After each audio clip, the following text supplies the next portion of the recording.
ಭಾರತದ ಸ್ಟಾಕ್ ಮಾರ್ಕೆಟ್ನಲ್ಲಿ ಸದ್ಯದ ಮಟ್ಟಿಗಿನ ಅತಿ ದೊಡ್ಡ ಇಂಟ್ರಾಡೇ ಫಾಲ್ ಇವತ್ತು ಆಗಿದೆ. ನಿಫ್ಟಿ 25,250 ಪಾಯಿಂಟ್ಗೆ ಬಂದು ಕ್ಲೋಸಿಂಗ್ ಕೊಟ್ಟಿದೆ. ಒಂದೇ ದಿನದಲ್ಲಿ 546 ಪಾಯಿಂಟ್ಗಳಷ್ಟು ಕೆಳಗೆ ಅಥವಾ 2.12% ನಿಫ್ಟಿ ಬಿದ್ದಿದೆ. ಇದು ಬಿದ್ದಿರೋದು ಯಾಕೆ? ಇದರ ಹಿಂದೆ ಇರುವಂತಹ ಕಾರಣಗಳು ಏನು? ಇದರಲ್ಲಿ ಸೀರಿಯಸ್ ಆಗಿ ಕನ್ಸರ್ನಿಂಗ್ ಅಂತ ಅನಿಸ್ತಾ ಇರುವಂತಹ ಕೆಲವು ವಿಚಾರಗಳು ಯಾವುದು, ಅಷ್ಟೇನು ಸೀರಿಯಸ್ ಅಲ್ಲದೆ ಇರುವಂತಹ ಮತ್ತಷ್ಟು ವಿಚಾರಗಳು ಯಾವುದು, ಇನ್ವೆಸ್ಟರ್ಸ್ ಏನು ಮಾಡಬೇಕು, ಇವತ್ತಿನ ವಿಡಿಯೋದಲ್ಲಿ ನೋಡುವಂತಹ ಪ್ರಯತ್ನವನ್ನ ಮಾಡೋಣ. ಮೊದಲಿಗೆ point number 1 and most important point ನಾವು ನೋಡಬೇಕಾಗಿರುವಂತಹದ್ದು, ಭಾರತದ ಮಾರ್ಕೆಟ್ ಇವತ್ತು 2% ಕೆಳಗೆ ಬಿದ್ದಾಗ ಚೈನಾದ ಮಾರ್ಕೆಟ್ 8% ಮೇಲಕ್ಕೆ ಹೋಗಿದೆ ಅಂತ ಹೇಳುವಂತಹದ್ದು. ಶಾಂಘೈ ಕಾಂಪೋಸಿಟ್ ಅಂತ ಹೇಳುವಂತಹ ಚೈನೀಸ್ ಮಾರ್ಕೆಟ್, ನಮ್ಮ ನಿಫ್ಟಿ ಹೇಗಿರುತ್ತೋ ಅದೇ ರೀತಿಯಲ್ಲಿ ಶಾಂಘೈ ಕಾಂಪೋಸಿಟ್ ಅಂತ ಹೇಳುವಂತಹ ಮಾರ್ಕೆಟ್ ಇದೆ. ಈ ಕಾಂಪೋಸಿಟ್ ಮಾರ್ಕೆಟ್ ಒಂದು ದಿನದ ರಿಟರ್ನ್ಸ್ 8.06% ಕೊಟ್ಟಿದೆ. ಒಂದೇ ದಿನದಲ್ಲಿ 8% ಮೇಲಕ್ಕೆ ಇವರ ಮಾರ್ಕೆಟ್ ಹೋಗಿದೆ. 5 ದಿನದ ಇದರ ರಿಟರ್ನ್ಸ್ ಅನ್ನು ನೋಡಿದ್ರೆ, ಅಂದ್ರೆ ಕಳೆದ 5 ದಿನದಲ್ಲಿ ಇದು ಕೊಟ್ಟಿರುವಂತಹ ರಿಟರ್ನ್ಸ್ 20%. ಅಂದ್ರೆ ನಮ್ಮ ನಿಫ್ಟಿಯ ಇವತ್ತಿನ ಪ್ರೈಸ್ ರೇಂಜ್ ಅನ್ನ ನೀವು ನೋಡಿದ್ರೆ, ನಿಫ್ಟಿ ಒಂದು ವಾರದಲ್ಲಿ ಒಂದು ವೇಳೆ 5,000 ಪಾಯಿಂಟ್ ಮೇಲಕ್ಕೆ ಹೋದ್ರೆ ಯಾವ ರೀತಿಯ ಯುಫೋರಿಯಾ ಇರುತ್ತೋ ಆ ರೀತಿಯ ಯುಫೋರಿಯಾ ಚೈನಾದಲ್ಲಿದೆ. ಇದಕ್ಕೆ ಕಾರಣ ಏನು ಅಂತ ನೀವು ಕೇಳಿದ್ರೆ, ಅದಕ್ಕೆ ಕಾರಣ ಚೈನೀಸ್ ಮಾರ್ಕೆಟ್ನಲ್ಲಿ ತುಂಬ ವರ್ಷಗಳ ನಂತರ ಒಂದು ಅಪ್ ಮೂವ್ ಈಗ ಬಂದಿದೆ ಅಂತ ಹೇಳುವ ಕಾರಣದಿಂದಾಗಿ ಇಷ್ಟೆಲ್ಲ ಆಗ್ತಾ ಇರುವಂತಹದ್ದು. ಕಳೆದ 4-5 ವರ್ಷದಲ್ಲಿ ರೇಂಜ್ ಬೌಂಡ್ ಆಗಿದ್ದಂತಹ ಚೈನೀಸ್ ಮಾರ್ಕೆಟ್ನಲ್ಲಿ ಈಗ ಒಂದು ದೊಡ್ಡ ಮಟ್ಟಿನ ಬ್ರೇಕ್ಔಟ್ ಬರೋದು ಶುರುವಾಗಿದೆ. ಹೀಗೆ ಬ್ರೇಕ್ಔಟ್ ಬಂತು ಅಂದರೆ, ಇನ್ಫ್ಯಾಕ್ಟ್ 2022ರಲ್ಲಿ ಯಾವ ಲೆವೆಲ್ನಲ್ಲಿ ಅವರ ಮಾರ್ಕೆಟ್ ಇತ್ತೋ ಅದೇ ಲೆವೆಲ್ನ ಆಸುಪಾಸಿನಲ್ಲಿ ಇವತ್ತೂ ಕೂಡ ಅವರ ಮಾರ್ಕೆಟ್ ಇದೆ. ಫೆಬ್ರವರಿ 2021ರಲ್ಲಿ 3,655 ಪಾಯಿಂಟ್ನಲ್ಲಿ ಇದ್ದಂತಹ ಶಾಂಘೈ ಕಾಂಪೋಸಿಟ್ ಇವತ್ತು 3,336 ಪಾಯಿಂಟ್ನಲ್ಲಿದೆ. ಅಂದರೆ ನೀವು 5 ವರ್ಷದ ಅವಧಿಯ ಅವರ ರಿಟರ್ನ್ಸ್ ಅನ್ನು ನೋಡಿದರೆ, ಅವರ ಕಾಂಪೋಸಿಟ್ ಇಂಡೆಕ್ಸ್ ಮೂವ್ ಆಗಿರುವಂತಹದ್ದು ಬರೀ 14%. ವೆರಾಸ್ ನೀವು ನಿಫ್ಟಿಗೆ ಬಂದು 5 ವರ್ಷದ ನಮ್ಮ ಮೂಮೆಂಟ್ ಅನ್ನು ನೋಡಿದರೆ, ನಾವು 125% ಮೂಮೆಂಟ್ ಅನ್ನು ಕೊಟ್ಟಿದ್ದೀವಿ. ಅಂದರೆ ನಾವು 2019ರಲ್ಲಿ 11,000 ಆಸುಪಾಸಿನಲ್ಲಿ ನಿಫ್ಟಿ ಟ್ರೇಡ್ ಆಗ್ತಿತ್ತು. ಇವತ್ತು ಅದು 26,000 ರೀಚ್ ಆಗಿ ಹಿಂದೆ ಬಂದಿದೆ, 25,250ರಲ್ಲಿದೆ. ಸೊ ನಮ್ಮ ಇಂಡೆಕ್ಸ್ 125% ರಿಟರ್ನ್ಸ್ ಅನ್ನು ಕೊಟ್ಟಿದೆ ಕಳೆದ 5 ವರ್ಷದಲ್ಲಿ. ಚೈನೀಸ್ ಇಂಡೆಕ್ಸ್ ಕೊಟ್ಟಿರುವಂತಹದ್ದು ಬರೀ 14% ರಿಟರ್ನ್ಸ್ ಅನ್ನು ಮಾತ್ರ. ಇದೇ ಸಮಯದಲ್ಲಿ ಜಗತ್ತಿನ ಬೇರೆ ಮಾರ್ಕೆಟ್ಗಳಲ್ಲೂ ಕೂಡ ಬುಲ್ಲಿಶ್ನೆಸ್ ಇತ್ತು, ಚೈನೀಸ್ ಮಾರ್ಕೆಟ್ನಲ್ಲಿ ಬುಲ್ಲಿಶ್ನೆಸ್ ಇರಲಿಲ್ಲ. ಈಗ ಅದೊಂದು ಮಲ್ಟಿ ಇಯರ್ ಬ್ರೇಕ್ಔಟ್ ಅನ್ನು ಕೊಡ್ತಿದೆ ಅಂತ ಹೇಳುವ ಅಂದಾಜಿನಲ್ಲಿ ಫಾರಿನ್ ಇನ್ವೆಸ್ಟರ್ಸ್ ಇದ್ದಾರೆ. ಇದಕ್ಕೆ ಇನ್ನೂ ಒಂದು ಅತಿ ಮುಖ್ಯ ಕಾರಣ ಆಗಿರುವಂತಹದ್ದು, ಮೊನ್ನೆ ಚೈನಾ ಅನೌನ್ಸ್ ಮಾಡಿರುವಂತಹ ಅತಿ ದೊಡ್ಡ ಫೈನಾನ್ಷಿಯಲ್ ಸ್ಟಿಮ್ಯುಲಸ್ ಅಂತ ಹೇಳುವಂತಹ ಒಂದು ಪ್ಯಾಕೇಜ್. ನಿಮಗೆ 2ನೇ ಮನೆ ತಗೋಬೇಕಾ, ಸಾಲ ತಗೋಬೇಕಾ, ಸಾಲ ತಗೊಳ್ಳಿ, ಸಾಲ ಕೊಡೋದಕ್ಕೆ ನಾವು ರೆಡಿ ಇದ್ದೀವಿ. ಬ್ಯಾಂಕಿಗೆ ದುಡ್ಡು ಬೇಕಾ, ನಿಮ್ಮ ಹತ್ರ ಸಾಲ ಕೊಡೋಕೆ ದುಡ್ಡು ಇಲ್ವಾ, ಅದಕ್ಕೂ ನಾವು ಕೊಡ್ತೀವಿ. ಇಂಡಸ್ಟ್ರಿಯಲ್ ಪ್ರೊಡಕ್ಷನ್ ಕಮ್ಮಿ ಆಗಿದೆಯಾ, ಅದನ್ನು ಹೆಚ್ಚು ಮಾಡಬೇಕಾ, ಅದಕ್ಕೆ ನಿಮಗೇನು ಸಹಾಯ ಬೇಕು, ನಮ್ಮ ಹತ್ರ ಕೇಳಿ ನಾವು ಮಾಡ್ತೀವಿ.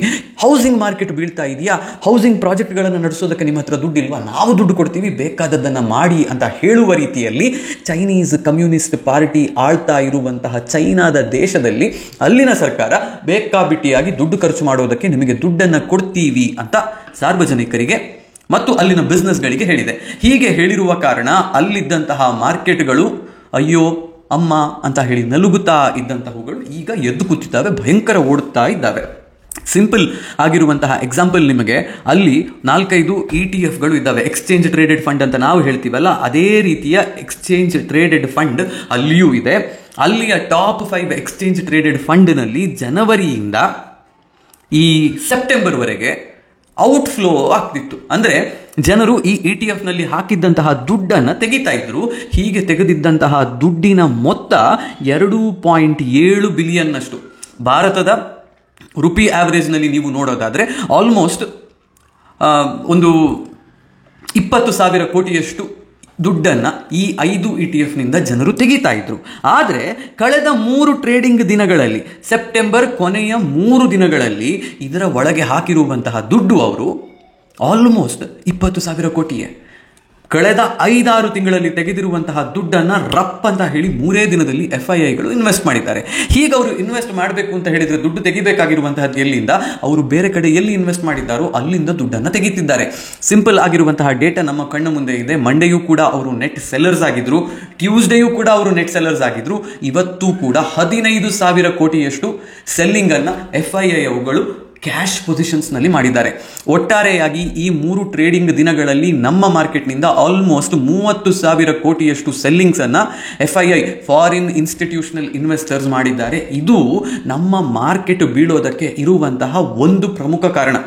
ಇವತ್ತು DIIಗಳು ಈ ಫಾಲ್ ಅನ್ನ ಅರೆಸ್ಟ್ ಮಾಡೋದಕ್ಕೆ ಡೊಮೆಸ್ಟಿಕ್ ಇನ್ಸ್ಟಿಟ್ಯೂಷನಲ್ ಇನ್ವೆಸ್ಟರ್ಸ್ ಅಂತ ಕರಿತೀವಿ, LIC ಇರಬಹುದು, ಮ್ಯೂಚುವಲ್ ಫಂಡ್ ಹೌಸಸ್ ಇರಬಹುದು, ಈ ರೀತಿಯ ಫಂಡ್ಗಳು ಇವರು ಇನ್ವೆಸ್ಟ್ ಮಾಡಿಬಿಟ್ಟು ಈ ಫಾಲನ್ನು ಅರೆಸ್ಟ್ ಮಾಡೋದಕ್ಕೆ ಟ್ರೈ ಮಾಡಿದ್ದಾರೆ. ಆದರೂ ಕೂಡ ಅವರ ಕೈಯಲ್ಲಿ ಅದು ಸಾಧ್ಯ ಆಗಿಲ್ಲ.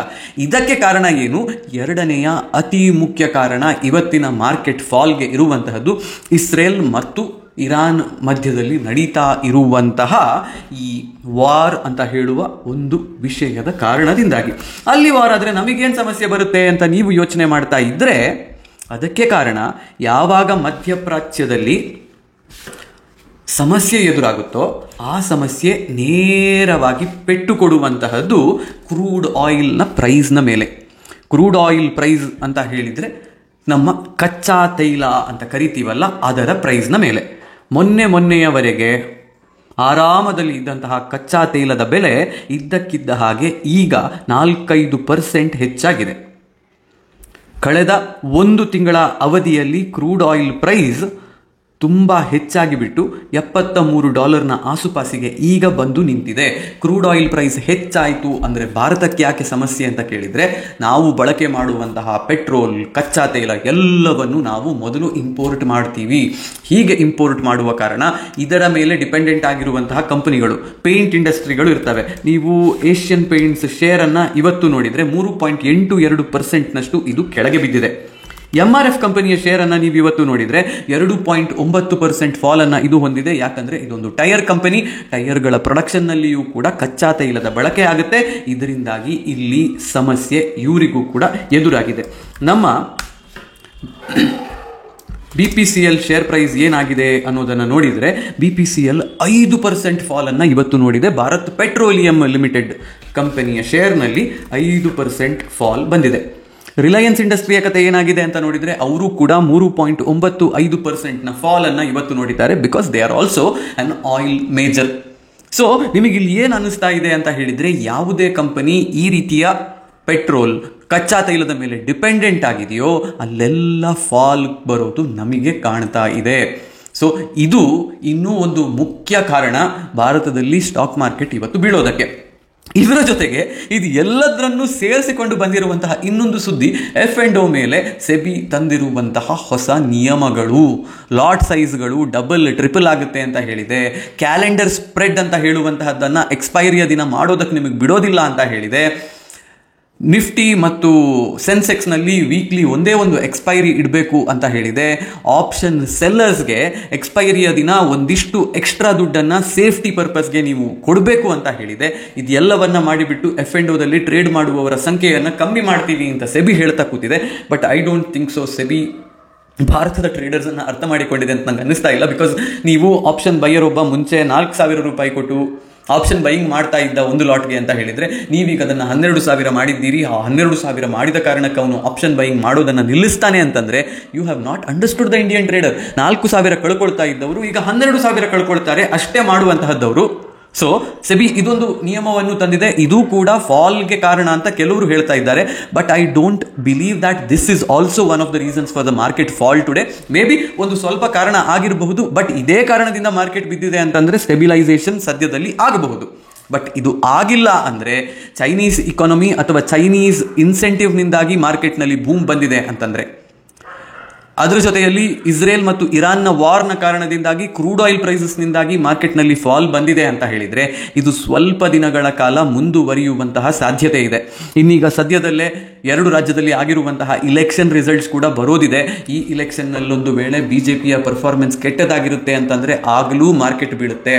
ಒಂದು ವೇಳೆ US ಪ್ರೆಸಿಡೆನ್ಷಿಯಲ್ ಎಲೆಕ್ಷನ್ಸ್ ನವೆಂಬರ್ನಲ್ಲಿದೆ, ಇದರ ಮೇಲೂ ಕೂಡ ಡಿಪೆಂಡೆಂಟ್ ಆಗಿಕೊಂಡು ಮಾರ್ಕೆಟ್ ಬೀಳುವ ಸಾಧ್ಯತೆ ಇರುತ್ತೆ. ಸೊ ಓವರ್ ಆಲ್ ಆಗಿ ಈಗ ನೋಡಿದ್ರೆ ಮಾರ್ಕೆಟ್ನಲ್ಲಿ ಒಂದು ಬೇರಿಶ್ನೆಸ್ ಇರುವಂತಹದ್ದು ಮಾತ್ರ ಸತ್ಯ. But you never know, Indian retail investors ಹತ್ರ ಬೇಕಾದಷ್ಟು ದುಡ್ಡಿದೆ, ನಾಳೆಯೇ ಮಾರ್ಕೆಟ್ ಅನ್ನು ಮೇಲೆ ತರುವಂತಹ ಪ್ರಯತ್ನ ನಡೆದ್ರೂ ನಡೀಬಹುದು. But over all market sentiment looks bearish to me. ಹೀಗೆ ಬ್ಯಾರಿಶ್ ಮಾರ್ಕೆಟ್ ಇದ್ದಾಗ ನೀವು ಮಾಡಬೇಕಾಗಿರುವಂತಹ ಕೆಲವು ವಿಚಾರಗಳನ್ನು ನೆನಪಿಟ್ಟುಕೊಂಡು ಮಾಡಿ. SIP ಮಾಡ್ತಿದ್ರೆ ದಯವಿಟ್ಟು ಮಾರ್ಕೆಟ್ ಫಾಲ್ ಆದಾಗ SIP ಮಿಸ್ ಮಾಡಿಕೊಳ್ಳದೆ ಮಾಡೋದನ್ನು ಮರಿಬೇಡಿ. ನಿಮ್ಮ ಹತ್ರ ಯಾವುದಾದ್ರೂ ಕ್ವಾಲಿಟಿ ಸ್ಟಾಕ್ಗಳಿದ್ದಾವೆ ಅಂತ ಹೇಳಿದರೆ ಈ ರೀತಿಯ ಫಾಲ್ ನಿಮಗೆ ಅದನ್ನು ಆವ್ರೇಜ್ ಮಾಡಿಕೊಳ್ಳುವಂತಹ ಬೈಯಿಂಗ್ ಅಪರ್ಚುನಿಟಿ ಆಗಿರುತ್ತೆ ಅನ್ನೋದನ್ನು ಅರ್ಥ ಮಾಡಿಕೊಳ್ಳಿ. ಇವತ್ತಲ್ಲದಿದ್ದರೆ ನಾಳೆ ಮಾರ್ಕೆಟ್ಗಳು ಮೇಲಕ್ಕೆ ಹೋಗ್ತವೆ, ಹೋದಾಗ ಪ್ರಾಫಿಟ್ ಆಗಿಯೇ ಆಗುತ್ತೆ. ಶಾರ್ಟ್ ಟರ್ಮ್ ಪೊಸಿಷನ್ಗಳನ್ನು ತೆಗೆದುಕೊಳ್ಳೋದಕ್ಕೆ ಸಮಯ ಇದಲ್ಲ. ಲಾಂಗ್ ಟರ್ಮ್ ವ್ಯೂವನ್ನು ಹೊಂದಿದ್ದವರು, ಲಾಂಗ್ ಟೈಮ್ ಹೊರೈಸನ್ನಲ್ಲಿ ಇನ್ವೆಸ್ಟ್ ಮಾಡ್ತೀನಿ ಅಂತ ಹೊರಟವರಿಗೆ ಇದೊಂದು ಅದ್ಭುತವಾದಂತಹ market and this is a good buying opportunity. ಬರೀ 2% ಕೆಳಗೆ ಬಿದ್ದಿರುವಂತಹದ್ದು ನಿಫ್ಟಿ. ನೀವು ನಿಫ್ಟಿಯನ್ನು ಒಂದು ತಿಂಗಳ ಅವಧಿಯಲ್ಲಿ ನೋಡಿದರೆ ಅದು 0.12% ಕೆಳಗಿದೆ. 6 ತಿಂಗಳ ಅವಧಿಗೆ ನೋಡಿದರೆ ಇನ್ನೂ ಕೂಡ 12% ರಿಟರ್ನ್ಸನ್ನು ಕೊಟ್ಟುಕೊಂಡು ಪಾಸಿಟಿವ್ ಆಗಿಯೇ ಇದೆ. 1 ವರ್ಷದ ಅವಧಿಯಲ್ಲಿ ನೀವು ನೋಡಿದರೆ Nifty has given 30% returns almost ಇವತ್ತಿನ ಡೇಟ್ಗೆ ಕೂಡ. ಹಾಗಾಗಿ ಮಾರ್ಕೆಟ್ನಲ್ಲಿ ಒಂದು ಫಾಲ್ ಬಂದಿದೆ ಅಂತಂದರೆ ಬರೀ 2% ಫಾಲ್ಗೆ ಬೇಜಾರು ಮಾಡಿಕೊಂಡು ಅಯ್ಯೋ ಏನೋ ಅಂತ ಹೇಳುವಂತಹ ಆಲೋಚನೆ ಮಾಡುವ ಸಮಯ ಅಲ್ಲ.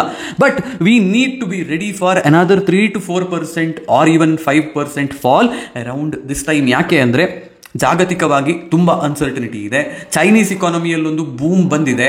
ಸೊ ಇಕಾನಮಿಯಲ್ಲಿ ಬೂಮ್ ಬಂದಿಲ್ಲ, ಬಟ್ ಅವರ ಸ್ಟಾಕ್ ಮಾರ್ಕೆಟ್ನಲ್ಲಿ ಒಂದು ಬೂಮ್ ಬಂದಿದೆ. ಸೊ ಹಾಗಾಗಿ ಅದೊಂದು ಅಟ್ರಾಕ್ಟಿವ್ ಇನ್ವೆಸ್ಟ್ಮೆಂಟ್ ಅಂತ FIIಗಳಿಗೆ ಅನಿಸಿ ಅವರು ದುಡ್ಡು ತೆಗೆಯೋದು ಶುರು ಮಾಡಿದರೆ there can be a small fall. ಅದರ ಜೊತೆಗೆ ವಾರ್ ಟೆನ್ಷನ್ಗಳು ಇದ್ದಾವೆ. ಇನ್ನು ಡೊಮೆಸ್ಟಿಕ್ ಆಗಿ ಯಾವುದಾದ್ರೂ ಇಶ್ಯೂಗಳು ಬಂತು ಅಂತ ಹೇಳಿದರೆ ಸ್ಟಾಕ್ ಮಾರ್ಕೆಟ್ ಇನ್ನೂ ಸ್ವಲ್ಪ ಬೀಳುವ ಸಾಧ್ಯತೆ ಇದೆ. ಇನ್ನು ಮುಂದಿನ ವಾರದಿಂದ ರಿಸಲ್ಟ್ಗಳು ಕೂಡ ಬರ್ತವೆ. ರಿಸಲ್ಟ್ಗಳದ್ದು ಕಂಪನಿಗಳ ರಿಸಲ್ಟ್ ಏನಾದರೂ ನೆಗೆಟಿವ್ ಇದೆ, ವೀಕ್ ಇದೆ ಅಂತಂದರೆ ಅಲ್ಲೂ ಕೂಡ ಸಮಸ್ಯೆ ಬರುವ ಸಾಧ್ಯತೆ ಇರುತ್ತೆ. But this is the perspective for now. Markets have turned bearish. ಇದು ಇವತ್ತಿನ ವಿಡಿಯೋ. ಈ ವಿಡಿಯೋ ನಿಮ್ಗೆ ಇಷ್ಟ ಆಯಿತು ಅಂತ ಯೋಚನೆ ಮಾಡ್ತೀನಿ. ಇಷ್ಟ ಆಗಿದ್ದರೆ ಏನು ಮಾಡಬೇಕು ಅನ್ನೋದು ನಿಮಗೆ ಗೊತ್ತಿದೆ. ಲೈಕ್ ಮಾಡಿ, ಕಮೆಂಟ್ ಮಾಡಿ, ನಿಮ್ಮ ಅಭಿಪ್ರಾಯಗಳನ್ನು ಹೇಳೋದನ್ನು ಮರಿಬೇಡಿ. ನನ್ನ ವಿಡಿಯೋಗಳು ನಿಮ್ಗೆ ಇಷ್ಟ ಆಗ್ತಿದ್ದಾವೆ ಅಂದರೆ ಥಮ್ಸ್ ಅಪ್ ಕೊಡೋದನ್ನು ಕೂಡ ಮರಿಬೇಡಿ. ಹೋಗಿ ಬರ್ತೀನಿ. ನಾನು ನಿಮ್ಮ ಆಶೀಶ್ ಸರಕ್ಕ.